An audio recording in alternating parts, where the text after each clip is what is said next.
Welcome back to Swift Tale, where every story reminds us that miracles often begin in the most unexpected ways. If you're visiting for the first time, make sure to like, share, and subscribe, because today's story will touch your heart and maybe even bring tears to your eyes. Let me ask you something. What if a single phone call could change everything? What if the person you reached out to for help turned out to be the one you've been searching for your whole life? Tonight's story is about a little girl named Emma, whose courage and innocence become the spark of a miracle. She's only 7 years old, but life has already shown her its harshest side. Her mother, Laura, has been sick for weeks, too weak to work, too tired to even stand. Their small apartment is silent most of the time, except for the sound of Laura's coughing and Emma whispering words of comfort. They have no money, no family, and no hope, or so it seems. One cold evening, as the city lights fade behind the cracked windowpane, Emma decides to do something brave. She picks up her mother's old, half-broken phone and decides to call someone, anyone, who might be able to help. Her small fingers tremble as she dials a number she thinks belongs to a local clinic, but fate has its own plans. The number connects. Not to a doctor, not to a nurse, but to a man whose life is the complete opposite of hers, Alexander Reed, a billionaire known for his power, wealth, and lonely heart. And that's where everything begins. A little girl, desperate to save her mother, a man who has everything but love, and a single phone call that will bring their worlds together in a way neither could ever imagine.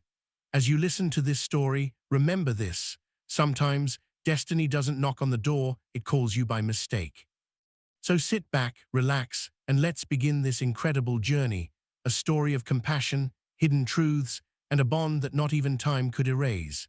This is the tale of how a simple accident became a miracle, the day a little girl called a billionaire and unknowingly reached her father.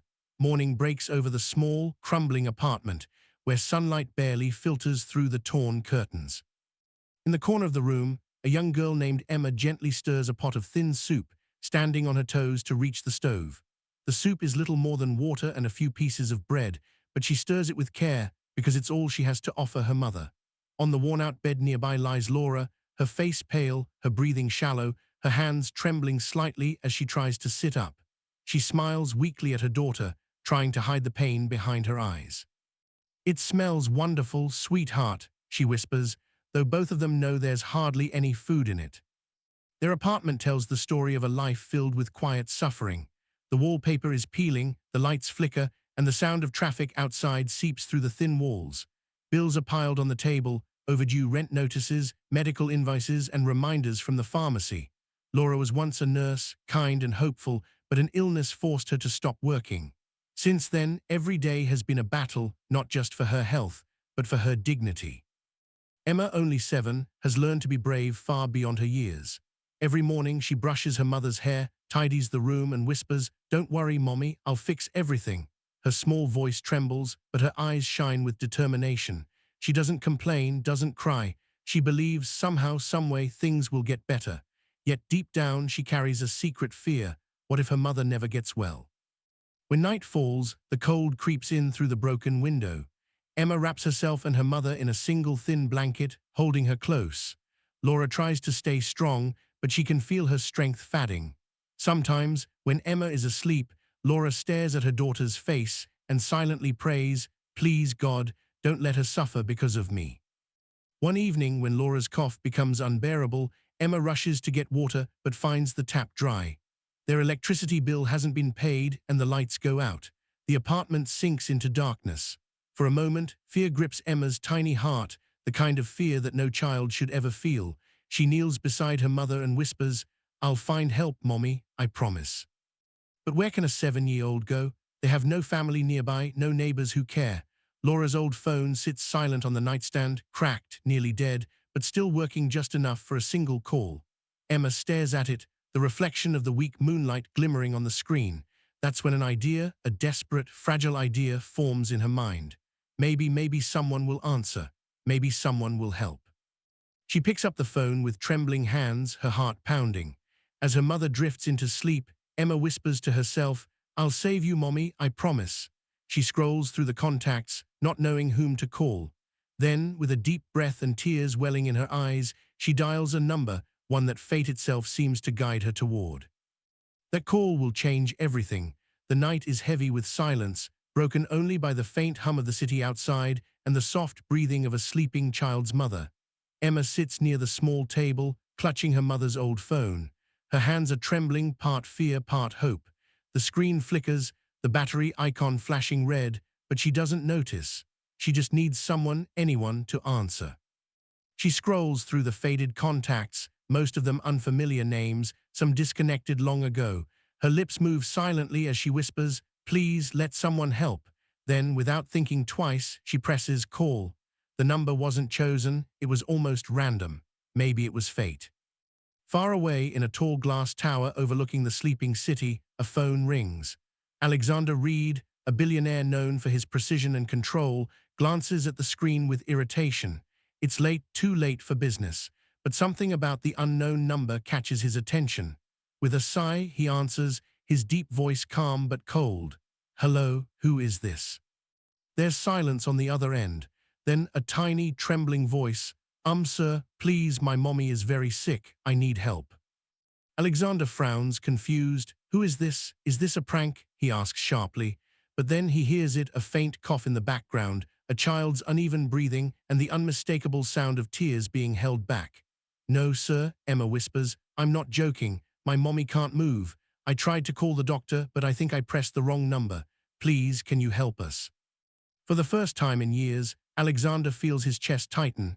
He's not a man who believes in emotion. His world is made of deals, deadlines, and distant faces. Yet something about the girl's voice feels different. It's honest, raw, desperate. He tries to shake it off, replying curtly, "Little girl, you must have called the wrong person." But before he can hang up, Emma's soft sob echoes through the line. "Please, sir, she's all I have." That sound stops him.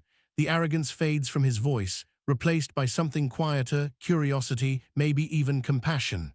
"Where are you?" he asks. Emma hesitates. "I don't know. We live near a bakery and a bus stop. Mommy says it's called Pine Street." Alexander scribbles it down, his heart oddly unsettled. "All right," he says after a pause, "tell me your name." "Emma," she answers softly. "My name is Emma." When the call ends, Alexander sits still for a long moment, staring at the city skyline through the window.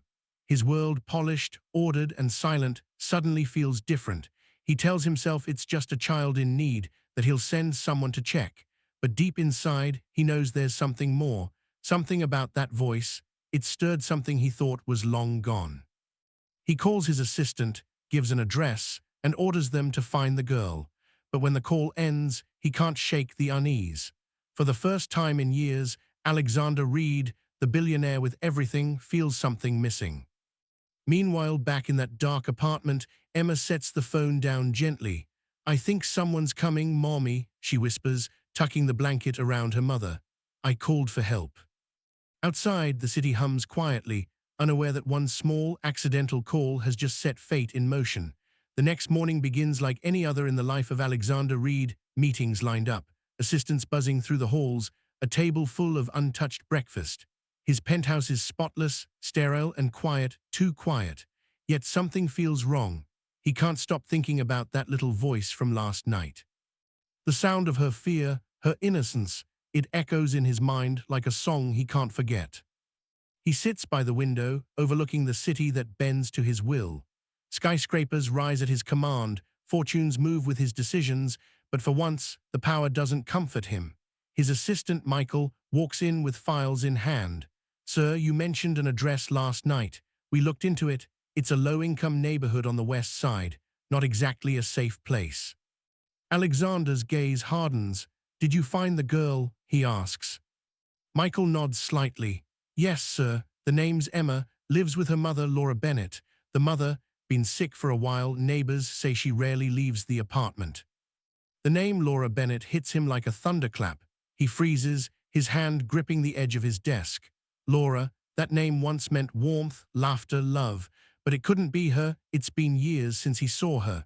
Years since their world fell apart. He shakes his head and mutters, "It's probably just a coincidence." Still, curiosity gnaws at him. Against all logic, against his usual cold routine, he decides to go himself. "Prepare the car," he orders. Michael hesitates. Sir, you want to go personally? Alexander gives him a sharp look. Yes, I need to see it for myself. Hours later, the luxury car glides out of the heart of the city into its forgotten corners. Glass towers give way to cracked buildings, and the polished roads turn into narrow, uneven lanes. The scent of fresh bread mixes with dust and smoke from old chimneys. For the first time in years, Alexander rolls down the window and breathes. The air feels heavy, real. When the car stops, he steps out, his polished shoes touching the worn pavement. Children play barefoot nearby, women carry groceries with tired faces, and life moves at a pace his world never knew. He feels eyes on him, his suit, his car. His presence doesn't belong here, but he walks forward, driven by something he can't explain. He reaches the old building Michael mentioned. The walls are cracked, the stairs creak with every step. He pauses outside the faded blue door marked 3B from inside. He hears a faint cough, then a small voice humming softly. His heart skips. That voice. He knocks gently, silence, then the sound of small footsteps. The door opens, revealing Emma, tiny, wide-eyed, her brown hair a bit messy, her face smudged with a trace of flour. She looks up at him with pure curiosity. "Hello, sir," she says politely. "Are you from the hospital?" For a moment, Alexander can't speak. The resemblance hits him, her eyes, bright and familiar, her voice, the same one that reached him through the darkness last night. He clears his throat and forces a smile. "No, sweetheart, I'm just someone who got your call." Emma tilts her head. "Oh, you're the kind man from the phone. Mommy's resting right now, but you can come in if you want. We don't have much, but I can make you tea." Her words melt something inside him. As he steps inside the small apartment, he sees the truth, the worn furniture, the stack of medical papers, the faint scent of medicine in the air. And there, lying on the bed, pale but graceful even in illness, is Laura. His breath catches in his throat. Time seems to freeze. It is her. She stirs slightly, opening her eyes, confusion crossing her face as she sees the man in her home. Recognition dawns slowly. Her lips part, but no words come out. Alexander takes a slow step forward, emotions swirling within him, guilt, regret, disbelief. He masks it with calmness, pretending not to know her past, not yet. "I heard someone needed help," he says quietly. Laura nods weakly, gratitude and pride warring in her eyes. "Thank you for coming," she whispers. "We'll be fine. My daughter shouldn't have bothered you." Alexander shakes his head. "She didn't bother me. She reminded me that sometimes we all need help." He looks down at Emma and adds softly, "And brave girls like her deserve the world." As he leaves that day, the city feels different. The noise, the lights, the constant motion, none of it fills the emptiness he feels anymore. Because now, deep inside, Alexander Reed knows that something in that small apartment, someone, has awakened the part of him he thought was gone forever. Days turn into weeks, and the rhythm of life begins to change for Emma and Laura. The once empty kitchen now holds food, the medicine cabinet no longer sits bare, and laughter, soft and hesitant at first, begins to echo again within the small apartment. Every few days, Alexander visits quietly, bringing groceries, toys for Emma, and warmth they haven't known in years. Emma waits for him by the window every evening, her small fingers tracing foggy hearts on the glass whenever she sees a car that looks like his. The moment he steps through the door, her eyes light up as though the world itself has arrived. "You came," she always says, and he always replies with the same gentle smile. "I said I would, did I?" He spends hours talking with her about stars, dreams, and how one should never stop believing in good people. He listens to her stories like they're priceless treasures, and every time he looks at her, something deep within him stirs, something he can't quite explain. Laura, meanwhile, watches quietly. Her health is improving, though her heart feels uneasy. This stranger's kindness feels familiar, too familiar. His voice, his mannerisms, the way he looks at Emma with unspoken emotion, there's something haunting in it. She tells herself it's impossible, that she's imagining things. But late at night, when the world is silent, she wonders, why does this man's presence make her heart ache with memories she buried long ago? One afternoon, while Alexander helps fix a loose window latch, his gaze drifts toward the small shelf above the bed. On it sits an old picture frame, Its glass cracked, but the photo still clear. He picks it up gently and freezes.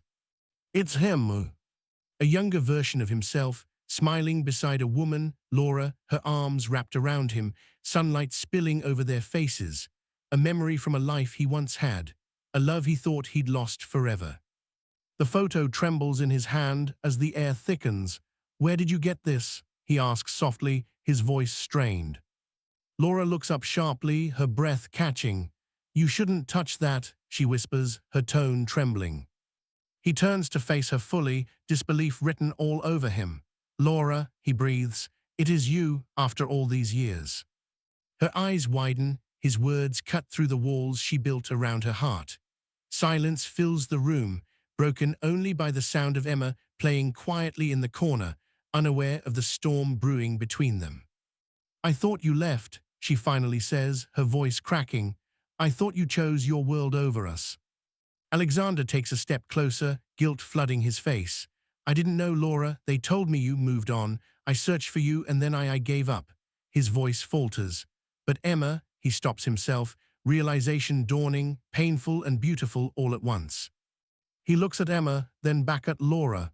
She's mine, isn't she?" Tears well in Laura's eyes, her body trembling. For a moment she says nothing. Then she nods slowly, silently. "Yes, Alexander," she whispers, "she's your daughter." The world stands still. The city outside fades, the ticking clock disappears, there's only the sound of his heartbeat and the sight of a truth he never expected to face. The little girl who called him by mistake was his own child, reaching for the father she never knew. Alexander sinks into the chair, his mind spinning. Memories flood back, the love he once had, the mistakes that tore them apart, the years wasted in loneliness. And now fate had brought them back together through a single accidental call. Laura wipes her tears, her voice shaking but firm. "You can't tell her, not yet. She's been through too much. I don't want to confuse her." He nods, still in shock. "I understand," he says softly, "but I won't walk away again, Laura. I promise you that." That night, Alexander leaves the apartment with a heart heavier than ever before, filled with guilt, wonder, and the overwhelming truth that his life's greatest loss had unknowingly reached out to him and found him again. As he drives through the glowing city streets, he whispers to himself, "I was never supposed to get that call, but maybe it was destiny." The days following that revelation feel heavier than ever for Alexander. Every time he visits the small apartment, every moment he looks at Emma, he's torn between joy and guilt. Joy because he's found his daughter, the little girl whose laughter has healed parts of him he didn't know were broken. Guilt because he's still keeping the truth from her, pretending to be just a kind stranger. Emma, innocent and bright, continues to greet him with laughter, holding his hand as they walk to the park or feed pigeons by the fountain. She tells him stories about her dreams, about how, when her mommy gets better, she wants to go to school and become a nurse, just like mommy used to be. Every word pierces his heart deeper. He wants to tell her everything, that he's her father, that he's the reason her mother ever smiled that way, but he remembers Laura's trembling voice. "Not yet. She's too young, let her have peace a little longer." Still, secrets have a way of finding their own voice. One afternoon, Alexander visits again, carrying a small box inside, a necklace he once bought years ago for Laura, but never got the chance to give her. As he hands it to her, Laura's eyes fill with tears. "You kept it all this time?" she whispers. He nods silently. "I never stopped thinking about you, about what we lost." Their words hang in the air like ghosts from another life. Neither of them notices Emma standing in the hallway, peeking from behind the door, listening quietly. She doesn't understand everything, only bits and pieces. "We lost her," she hears Alexander say, his voice breaking. "I didn't even know she existed." Emma's small heart starts to race. Who, she wonders, who are they talking about? She takes a small step closer, just as Laura turns and sees her. "Emma," Laura gasps, wiping her eyes, but the little girl's face is pale, confused. "Mommy, what does he mean?" she asks softly. He didn't know who. Alexander freezes. For the first time, he's speechless in front of her. His carefully built walls crumble. He kneels, his voice trembling. "Emma, there's something I should have told you sooner." Laura tries to intervene. Alexander. But he shakes his head gently, eyes glistening. She deserves to know. He takes a deep breath, his words heavy with both fear and love. Emma, I'm not just your friend, I'm your father. For a long moment, silence fills the room. The world itself seems to pause. Emma stares at him, her eyes wide, her small hands trembling. My father, she whispers, but Mommy said my daddy went away forever. Tears roll down Alexander's face as he nods. I didn't know about you, sweetheart. I didn't know you even existed, but if I had, I never would have left. Emma looks at her mother, searching for truth in her eyes. Laura nods slowly, her own tears falling. He's telling the truth, baby. I was afraid to tell you, afraid it would hurt you, but he's the one you called that night. You found him without even knowing. The little girl's lip quivers as she runs into her mother's arms, sobbing. Why didn't anyone tell me? She cries. All this time, I thought I didn't have a daddy. Alexander kneels beside her, his voice breaking. You do, Emma, you always did, and I swear I'll never let you feel alone again. She looks up at him through tears, searching his face, her heart torn between confusion and hope. Then, slowly, hesitantly, she reaches out her tiny hand and touches his cheek. Are you really my dad? He takes her hand, pressing it gently against his heart. Yes, he whispers, and I love you more than anything in this world. The room fills with quiet sobs, Laura's, Alexander's, and Emma. Years of separation, pain, and silence melt into that single moment of truth. For the first time, Emma feels the warmth of her father's embrace. For the first time, Alexander holds the family he never knew he had. And for the first time, Laura allows herself to breathe again, to let go of the fear that had chained her for so long. As the sunlight streams through the cracked window, it paints them in gold, a picture of a family broken by fate but healed by love. The days that followed were unlike anything the three of them had ever known. For years, Emma's world had been small, confined to dimly lit rooms, medicine bottles, and whispered prayers. Now it was suddenly filled with color. Every morning she woke up to the sound of laughter, her mother's and Alexander's, echoing from the kitchen as they made breakfast together. At first, everything felt fragile, like a dream that could disappear if she blinked too hard. But slowly, the laughter became real, the meals became longer, the silences softer. Alexander, once a man who only lived for business and numbers, found himself learning things money could never teach him. He learned how to braid Emma's hair clumsily at first, laughing when it looked more like a tangled mess than a braid. He learned how to make pancakes that weren't perfect circles, but were, as Emma put it, made with love. He even learned that bedtime stories didn't need logic, just heart. Every night, as he tucked Emma in, she would whisper, "Good night, Daddy," and those two words melted away years of loneliness inside him. For Laura, it was harder. Her heart carried the weight of regret.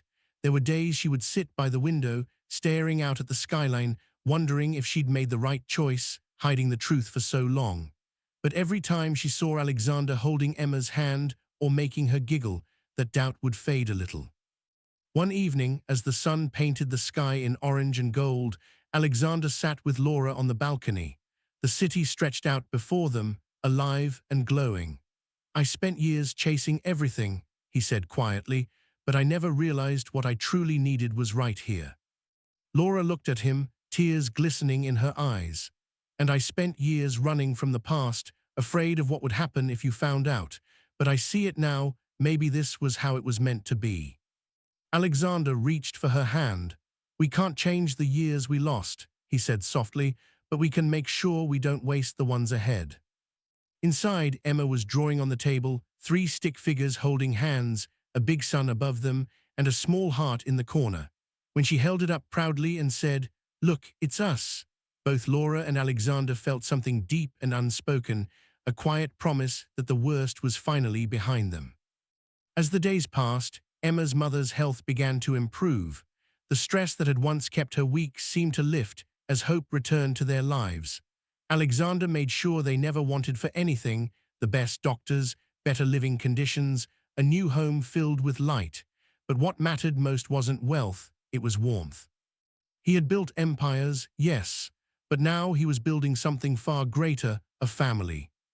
Sometimes he'd watch Emma sleep and whisper to himself, "Thank you for calling me that night," because deep down, he knew that one small, accidental call had rewritten all their destinies. And though he could never reclaim the lost time, Alexander finally understood redemption wasn't found in power or success. It was found in forgiveness, in second chances, and in the quiet moments shared with those who love you most. That night, as the three of them sat together watching the stars, Emma looked up at her parents and said softly, "I think Mommy's getting better because you're here, Daddy." Alexander smiled, pulling her close. "No, sweetheart," he whispered, kissing the top of her head. "She's getting better because love is finally home." The night air carried their laughter, soft and pure, through the open window. And somewhere far above, the stars seemed to shine a little brighter, as if the universe itself was smiling at their second chance. Months passed like pages turning in a story no one wanted to end. The small, dim apartment that once echoed with worry was now replaced by a warm, sunlit home filled with laughter, music, and the smell of pancakes on Sunday mornings. Emma, once a shy, quiet girl who used to count coins to buy medicine, now ran through wide hallways with ribbons in her hair and joy in her voice. For Alexander, this new life felt surreal. Each morning, he'd wake up to the sound of his daughter's giggles echoing down the hall, and that sound meant more to him than all the wealth and power he had ever owned. His once sterile office, filled with glass and silence, now had a framed crayon drawing sitting proudly on his desk, the same one Emma had made of their little family. Beneath it, in her handwriting, were the words, "Love makes us rich." He often found himself staring at it during meetings, smiling quietly, realizing how true those words were. Laura, too, had found strength again. With Alexander's help and her own determination, she started volunteering at a small community clinic, the same kind of place she once wished existed for her and Emma. Helping other struggling mothers reminded her of her own journey, and every grateful smile she received felt like healing. One bright morning, the three of them visited the park, the same one where Emma used to watch other kids play from a distance. Now she was running freely, her laughter chasing butterflies as her parents watched from a bench. "She's so full of life," Laura said softly, leaning against Alexander. He smiled, watching Emma spin under the sunlight. "She reminds me of you," he said, "strong, kind, and stubborn in the best way." Laura laughed, shaking her head. "No," she said, "she reminds me of us, what happens when two broken souls find their way back to hope." For a moment, they sat in silence, simply watching their daughter live the childhood neither of them thought possible. The wind played with her hair, and when she ran back to them, breathless and glowing, she shouted, "Daddy, Mommy, let's make a wish together." She held out 3 dandelions, one for each of them. They closed their eyes and blew gently. "What did you wish for?" Alexander asked. Emma smiled, her eyes sparkling. "I wished that this moment never ends." Laura looked at Alexander, her hand finding his. "Then we'll make sure it doesn't," she whispered. As the sun began to set, painting the sky with gold and rose hues, Alexander lifted Emma onto his shoulders. The world around them seemed to blur, the laughter, the breeze, the fading light, everything felt perfect in its imperfection. For the first time, Alexander understood what true wealth meant. It wasn't measured in bank accounts or luxury, but in love, laughter, and the promise of tomorrow. That evening, as they walked home hand in hand, Emma looked up at the stars and said, "Daddy, do you think the stars know we're happy now?" Alexander smiled, squeezing her tiny hand. "I think they do, sweetheart," he replied, "because they're shining brighter just for you." And so began their new chapter, not one written in loneliness and loss, but in forgiveness, healing, and love that grew stronger every day. As the story draws to a close, the once broken pieces of 3 lives now form a picture of love that even time could not erase. Alexander, the billionaire who once lived surrounded by riches but starved of love, finally found his greatest treasure, not in his fortune, but in the innocent laughter of a child who unknowingly called him Dad. Laura, the mother who had carried pain in silence, found her heart healed, not by wealth or comfort, but by forgiveness, by allowing love to return where fear once lived. And Emma, the little girl whose courage began it all, learned that even the smallest act, a phone call made in desperation, could awaken miracles far greater than she ever imagined. Their story became a quiet reminder that fate works in mysterious ways. Sometimes, the universe brings people together through the most unexpected accidents, not to break them, but to show them the meaning of family, of love, and of faith in second chances. As the three of them stood together one evening, the city lights glowing beneath their balcony, Alexander looked at Laura and Emma with tears in his eyes. "You both gave me back something I thought I lost forever," he said softly. Laura smiled, holding his hand. "No," she whispered, "we all found each other, and that's what makes life beautiful." Emma giggled and reached for both their hands. "Then let's never be apart again." And under that starlit sky, they made a silent promise that no matter where life would lead them, their hearts would always stay connected. Camera pans out, soft music begins playing. And that, dear viewers, was today's story. A tale of love, destiny, and the miracle that began with one accidental call.